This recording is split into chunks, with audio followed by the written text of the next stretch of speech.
2017년 9월 1일 밤 10시가 넘은 시간, 학생 티를 채 벗지도 못한 20살 여성에게 모르는 번호로 전화 한 통이 걸려옵니다.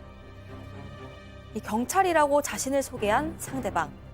구체적인 말은 일절 없이 진정해라, 일단 와봐야 할 것 같다 라는 얘기만 반복합니다. 무슨 상황인지 좀 알려달라 애원하니 어머니가 사고를 당했다, 일단 오면 여기서 설명하겠다라는데요. 이 어머니가 정말 교통사고라도 당한 걸까요? 혹시 보이스피싱인 건 아닐까요? 불안에 떨면서 택시에 올라타 병원으로 향했습니다. 오늘 사건연구소는 쇼핑몰 살인 사건을 따라가 봅니다. 자, 6년 전, 7년 전, 2017년 초 가을에 있었던 안타까운 사건입니다. 따님이 경찰 전화를 받고 다급히 병원으로 달려갔는데 그 이후부터 벌어진 상황 좀 설명해보죠. 네, 일단 2017년 9월 1일이었습니다. 밤 10시 20분쯤에 이 20살 된 여성이 경찰로부터 전화를 받습니다. 이 어머니가 사고가 났다는데 자세한 설명은 없이 일단 오라고만 합니다. 이 택시 타고 알려준 곳으로 향하면서 너무 불안해서 무슨 일인지만 좀 알려달라라고 얘기를 했더니 사고를 당하셨다, 일단 오면 설명하겠다라고 얘기를 했다고 하고요. 그래서 딸은 어머니가 교통사고를 당하신 건가 이렇게 짐작만 하면서 병원으로 갔다고 합니다. 그 피해 당한 어머니는 50세 조모 씨였습니다. 이 딸이 도착했을 땐 이미 심정지 상태였습니다. 무슨 일이었습니까? 사실은 사고가 아니었고요. 사건이었습니다. 이게 사망 선고가 내려지고 불과 30분 전에 벌어진 일인데, 이 사망한 여성이 김포공항 인근에 있는 대형 쇼핑몰 지하 매장에서 판매업으로 일을 하는 분이었다고 합니다. 그런데 그 한 30여 분 전에 그 연매장에서 일하던 남성이 찾아와서 얘기를 나누다가 갑자기 이 피해자가 뒤로 돌아선 사이에 이 굉장히 치명적인 부분을 향해서 흉기로 한 10여 차례를 휘두른 겁니다. 그렇게 해서 결국 사망에 이르게 된 거고요. 연매장 직원 31살 최모 씨였습니다.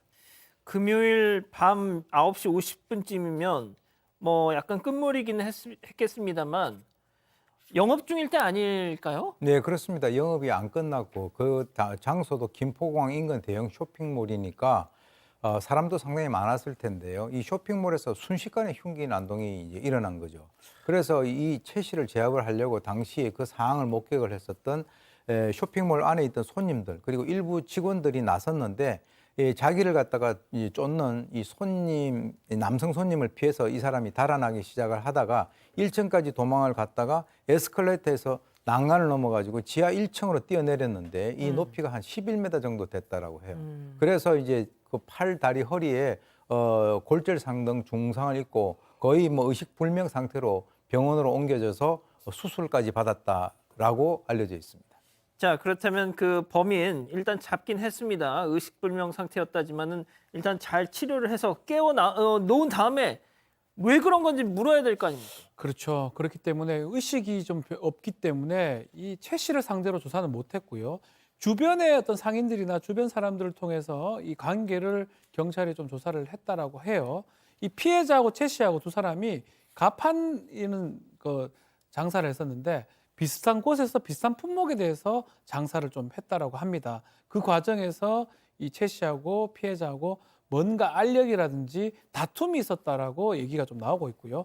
그 알력 다툼이 원인이 됐는 게 아닌가라고 이제 이 시비가 붙은 것이라고 이제 조사가 됐는데, 뭐 정확한 동기는 이제 조사하겠다고 밝혔는데 이게 이미 주변 매장에 소문이 다 났었고요.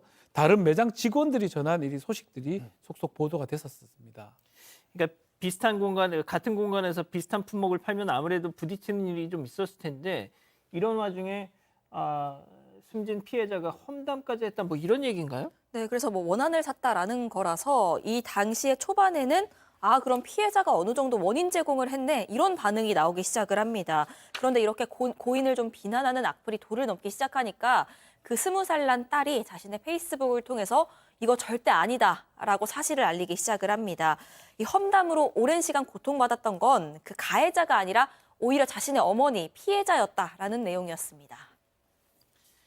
자, 당시 말이죠. 이 고인의 따님이 오죽 정말 답답하고 한이 됐으면 저희 JTBC 기자를 만나서 직접 인터뷰하셨던 그런 영상이 있습니다. 잠깐 보고 가시죠. 어쨌든 감정이 그렇게 좋진 않긴 했었대요. 최 씨가 저희 어머니한테 문자한 내용 보면 저희 어머니한테 반말을 하기도 했었고, 어쨌든 사람들한테 말도 안 되게 저희 어머니가 밥 먹고 돌아오지 않는다, 일할 때 핸드폰만 본다, 이런 식으로 안 좋은 이야기를 했고, 그리고 심지어 본인에 대한 소문도 저희 엄마가 만들어낸 소문이라고 그런 식으로 소문이 난 거예요. 이 인간이 참 그렇구만요. 그러게요. 그렇게 정말 자기가 문제를 일으킨 거잖아요. 그래서 피해자가 견디다 못해서 사건 있기 이틀 전에 이거 도저히 안 되겠다. 명예훼손으로 고소를 하겠다라는 식의 그렇게 문자 연락을 했답니다. 그랬더니 그때야 이제 부랴부랴 뭐에 갑자기 이제 또 겁을 집어먹었는지 사과를 하겠다고 찾아왔다라는 거예요. 이미 자기가 저지른 짓이 그렇게 컸는데 바로 받아주기는 어려운 상황 아니었겠습니까? 당연하죠. 그래서 거절을 했대요. 거절을 했더니 이 사건 당일날 술을 먹고 흉기를 4자루나 구입을 했고 그 술을 먹은 상태에서 다시 찾아와서 또다시 사과를 합치고 한 겁니다. 그런데 그때도 받아주질 않으니까 이제 거기에 화가 났다고 준비했던 흉기를 휘둘렀던 거고요. 사실 이게 잘못 알려지다 보니까 이게 어머니를 하루아침에 잃은 딸 입장에서는 너무 또 본인도 힘들기도 하고 돌아가신 어머니에 대한 그런 어떤 볼락도 없기 때문에 지금 저는 들으신 것처럼 JTBC를 비롯해서 여러 언론을 찾아서 이 사실을 전하기 시작했던 거죠.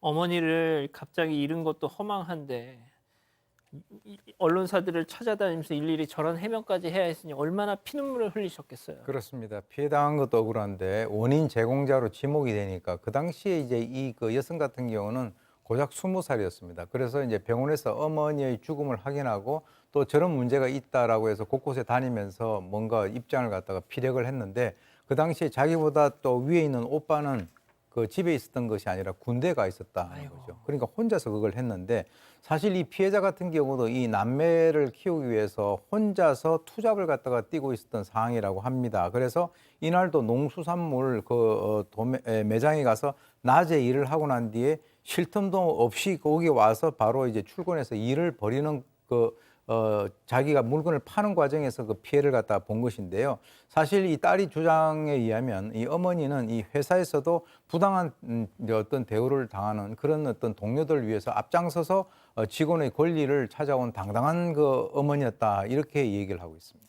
혹여라도 이 당시 사건 당시 초반 보도 때문에 이 사건을 고인이 피해자가 험담을 해서 이렇게 보복을 당한 것이다라고 기억하시는 분들 계실까 봐 그래서 다시 한번 좀 전해드릴 얘기가 있어요.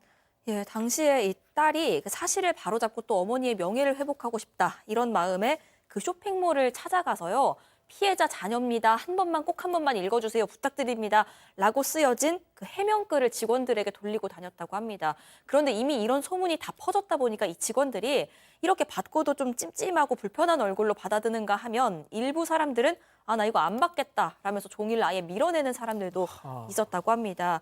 그 당시에 딸은 자취방 냉장고에 어머니가 반찬 챙겨놨다면서 이거 챙겨 먹어라 라고 문자를 보냈는데 그게 마지막이 될 줄은 꿈에도 몰랐다는 얘기를 했고요. 그러면서 이거 돌아가시기 전에 마지막으로 해두신 음식이니까 오빠랑 먹겠다. 식욕은 없는데 이걸 도저히 버릴 수가 없다라는 얘기를 하기도 했다고 합니다. 아유, 진짜 참 가슴이 먹먹하네요. 그렇죠. 그 와중에 쇼핑몰 측 대응도 상당히 아쉬웠다고 합니다.